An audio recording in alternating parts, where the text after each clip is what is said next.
हर यार यार नहीं होता, हर यार यार नहीं होता, हर यार दिलदार नहीं होता, और ये तो दिल से दिल मिलने की बात है यारों, वरना 7 फेरों के बाद भी प्यार नहीं होता। जय हिंद दोस्तों, मैं अंबालाल चौधरी। दिल्ली पुलिस का एक बेहतरीन वीडियो आज मैं आपके सामने लेकर आया हूं।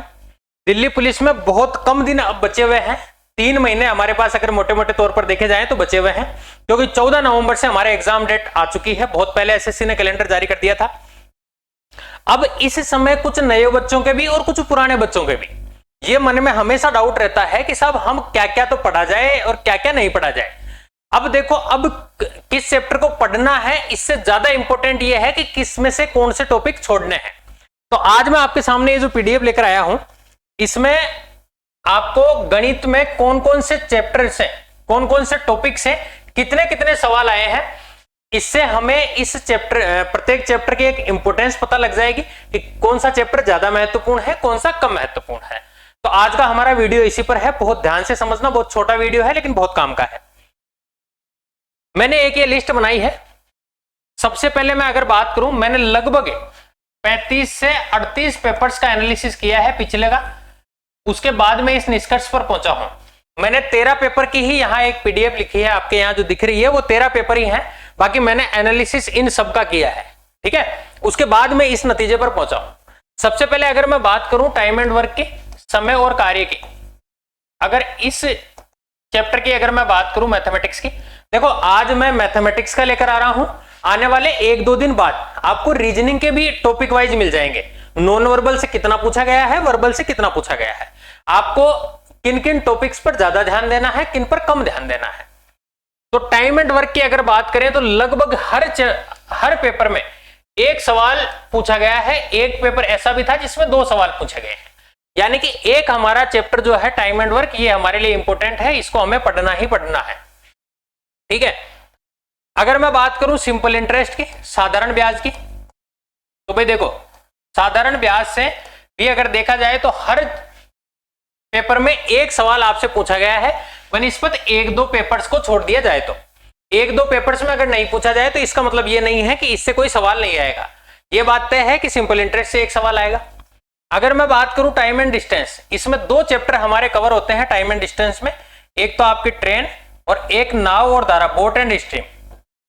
ये दोनों जो है वो बड़े टाइम एंड डिस्टेंस में इसको हम लोग कवर करते हैं, और इनमें से एक सवाल हमेशा पूछा गया है। जैसे इस पेपर में नहीं पूछा गया और इस पेपर में नहीं पूछा गया, बाकी जनरली सभी पेपर्स में एक एक सवाल इसका पूछा गया है।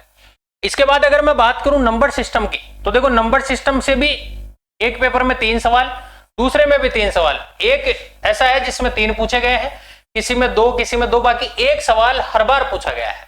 नंबर सिस्टम से मतलब है नंबरों का एक सिस्टम जिसमें अलग अलग टाइप का कुछ भी सवाल आपसे पूछ ले, वही नंबर सिस्टम है। तो इसका भी एक सवाल आपसे पूछा गया है। अगर मैं रेशियो एंड प्रोपोर्शन की बात करूं, अनुपात समानुपात की बात करूं, तो देखो जैसे यहां नहीं पूछा गया, बाकी सब में किसी में 1 सवाल, किसी में 2, किसी में 3 सवाल पूछे गए, यानी कि आपको रेशियो एंड प्रोपोर्शन पर भी ध्यान देना है। अगर मैं बात करूं कंपाउंड इंटरेस्ट की, तो कंपाउंड इंटरेस्ट के देखो 1, 1, 2, जैसे इसमें अगर कोई सवाल कंपाउंड इंटरेस्ट का नहीं आया तो इसका मतलब साधारण ब्याज का आया होगा। अगर साधारण ब्याज नहीं आया तो कंपाउंड इंटरेस्ट का आया होगा। यानी कि इन दोनों, ये जो ब्याज वाले टॉपिक है, सीआई या एसआई, वैसे तो जनरली 2 ही सवाल आ रहे हैं हर पेपर में देखा जाए तो। बाकी अगर किसी पेपर में साधारण ब्याज नहीं पूछा गया तो कंपाउंड इंटरेस्ट पूछा जाएगा। तो ये आप लोग ध्यान रखना, कंपाउंड इंटरेस्ट में तो ये हमारा पोर्शन है। अगर मैं बात करूं परसेंटेज की, तो देखो परसेंटेज बहुत इंपॉर्टेंट है, और परसेंटेज अपने साथ में जिस बच्चे ने प्रतिशत कर लिया, प्रतिशत के साथ में देखो एक तो सिंपल इंटरेस्ट हो जाता है, एक कंपाउंड इंटरेस्ट हो जाता है, एक रेशियो एंड प्रोपोर्शन हो जाता है, एक आपका पार्टनरशिप भी इसी का पार्ट है, ठीक है। रेशियो एंड प्रोपोर्शन भी काफी हद तक इससे हो जाता है परसेंटेज से, ठीक है। और ये दोनों वैसे एक ही माने जाते हैं, पार्टनरशिप और रेशियो एंड प्रोपोर्शन। और बाकी ये परसेंटेज आपने कर लिया तो एसआईसीआई हो गया और आपका प्रॉफिट और लॉस हो गया। ये 3 चैप्टर आपके परसेंटेज से जुड़े हुए हैं, इसलिए परसेंटेज आपको बहुत अच्छे से पढ़ना है। क्योंकि अगर मैं प्रॉफिट एंड लॉस की बात करूं, नेक्स्ट जो हमारा चैप्टर है मैथमेटिक्स का प्रॉफिट एंड लॉस, तो देखो इसमें से 2 3 यानी कि हर पेपर में 2 सवाल प्रॉफिट एंड लॉस से पूछे गए हैं। इसके लिए हमें परसेंटेज पढ़नी है और प्रॉफिट एंड लॉस दोनों बहुत अच्छे से क्लियर कर लेना है। ठीक है, इन चैप्टर में से तय है कि सवाल आना ही आना है। इसके बाद में मेंसुरेशन, अगर क्षेत्रमिति की बात की जाए तो हर एग्जाम हर पेपर में 2 से 3 सवाल आपको पूछे ही पूछे गए हैं, यानी कि मेंसुरेशन भी हमें बहुत अच्छे से करने हैं। मेंसुरेशन में आपको सिर्फ फॉर्मूले याद करने हैं, बेसिक्स जो है वो अगर आपने फॉर्मूले याद किए हुए हैं तो बेसिक सवाल आपके उससे हो जाएंगे। हल्का फुल्का दिमाग लगाने के लिए जैसे जैसे आप प्रैक्टिस पेपर कर रहे होंगे तो उससे आपका ये क्लियर हो जाएगा। मार्केट में बहुत सारी बुक्स अवेलेबल हैं जिनमें दिल्ली पुलिस के पुराने पेपर दिए हुए हैं। आप पहले कोशिश करना पुराने पेपर को करने की, उसके बाद आप कोई दूसरा मॉक लगाना। दूसरा कोई भी मॉक टेस्ट लगाने से पहले जो पेपर आए हुए हैं वो आप लगाना, ताकि आपको पता रहे कि कौन कौन से क्वेश्चंस आए हुए हैं। इसके बाद अगर मैं बात करूं एवरेज की, तो देखो किसी किसी पेपर में एवरेज से सवाल पूछा है, किसी में नहीं पूछा है। अगर मैं बात करूं सिंप्लीफिकेशन की, सिंप्लीफिकेशन में जोड़ बाकी के सवाल पूछे गए हैं। वो दूसरा जो रूट वाला सिंप्लीफिकेशन है उसको भी हम लोग जनरली सिंप्लीफिकेशन ही बोल देते हैं। ये मैंने जो सिंप्लीफिकेशन दिया है ये जोड़ बाकी गुणावाक से संबंधित जो सवाल है उनके बारे में बात की है।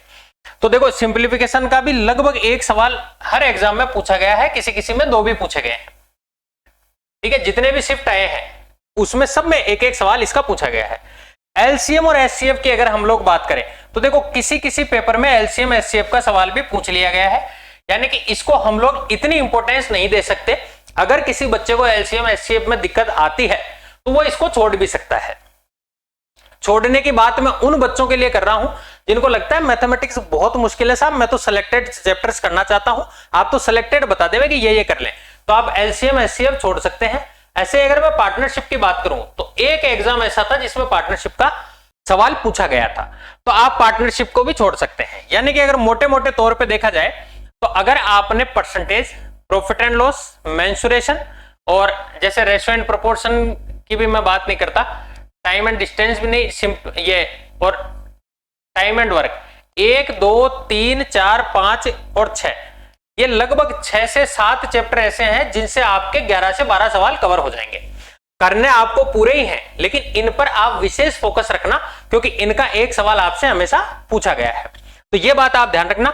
और आप क्या कर सकते हैं, आपके पास समय कम है तो आप लोग मॉक टेस्ट लगाया करें, प्रैक्टिस पेपर जहां से भी मिल जाए आपको वो आप प्रैक्टिस किया करें। डेली का एक पेपर आपको करना ही करना है, डेली एक पेपर आपको करना है। ठीक है, मैं खुद भी इस चैनल पर 8 बजे लाइव आकर आपको रीजनिंग के और मैथ के मॉक टेस्ट करवाने की कोशिश कर रहा हूं। पूरी मेरी कोशिश रहेगी। मैंने कुछ पेपर्स आपको करवाए भी हैं, तो थोड़ा ड्यूटी की वजह से अस्त व्यस्त हो जाता हूं, कभी कभार बाहर ड्यूटी होती है तो फिर समय पर नहीं पहुंच पाता, शाम को आता हूं, थक जाता हूं, लेकिन फिर भी मेरी कोशिश रहती है कि वीक में 2 से 3 और 3 से 4 आपको मॉक टेस्ट अवेलेबल कराए। इसके अलावा मैं आने वाले दिनों में ये जो दिल्ली पुलिस में जितने भी मैथ के प्लस रीजनिंग के,